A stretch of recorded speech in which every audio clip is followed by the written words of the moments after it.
Hi friends, இன்றைக்கி நம்ம என்ன பார்க்க போகிறோம் சொல்லிட்டு பார்த்தீங்கன்னா, மண்ணீரலில் எப்படி சூப் செய்ய போகிறோம் தாங்க பார்க்க போகிறோம். வாங்க வீடியோக்குள்ளே போகலாம்.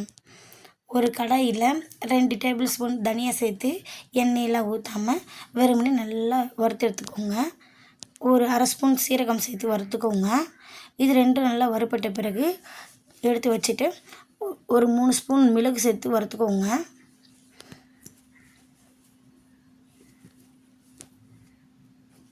இந்த மாதிரி நல்லா வறுத்து எடுத்துக்கணும். ஒரு தட்டில் ஆற விட்டுட்டு ஒரு 10-15 பல் பூண்டை நல்லா நசுக்கி எடுத்துக்கோங்க. மிக்ஸி ஜாரெல்லாம் போட்டு அரைக்காதீங்க. இந்த மாதிரி நசுக்கி எடுத்துக்கோங்க. அப்போ தான் சூப்புக்கு நல்லாயிருக்கும். நம்ம ஆற விட்டுருக்கோம்ல மிளகு, சீரகம், தனியா அதெல்லாம் இந்த மாதிரி அரைச்சி எடுத்துக்கோங்க. 2 மண்ணீரலை குட்டி குட்டியாக கட் பண்ணி வச்சுக்கோங்க. ஒரு வெங்காயம், ஒரு தக்காளி குட்டி குட்டியாக கட் பண்ணி வச்சுக்கோங்க. ஒரு பாத்திரத்தில் எண்ணெய் ஊற்றி கடுகு பொரிஞ்சதும் கட் பண்ணி வச்சுக்கிற வெங்காயத்தை போட்டு வதக்கிக்கோங்க. அது கூடவே ஒரு கொத்து கருவேப்பிலையும் போட்டு வதக்கிக்கோங்க. நம்ம நசுக்கி வச்சுருக்கோம்ல பூண்டு, அதையும் சேர்த்து நல்லா வதக்கிக்கோங்க. அதெல்லாம் கொஞ்சம் ப்ரௌனிஷாக ஆன பிறகு தக்காளி சேர்த்துக்கோங்க.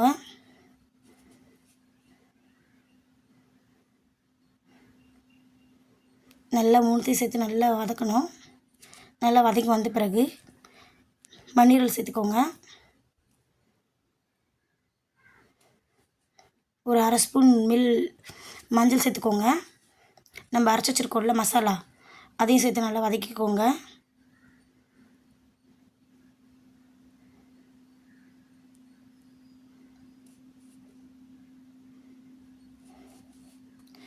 ஒரு 5-6 டம்ளர் தண்ணி ஊற்றிக்கோங்க. உங்களுக்கு எவ்வளோ தேவையோ அவ்வளோ ஊற்றிக்கலாம். நான் ஒரு 5-6 டம்ளர் தண்ணி ஊற்றிக்கிட்டேன். அதுக்கப்புறமா நம்ம கட் பண்ணி வச்சுக்கிற கொத்தமல்லி தூவணும்.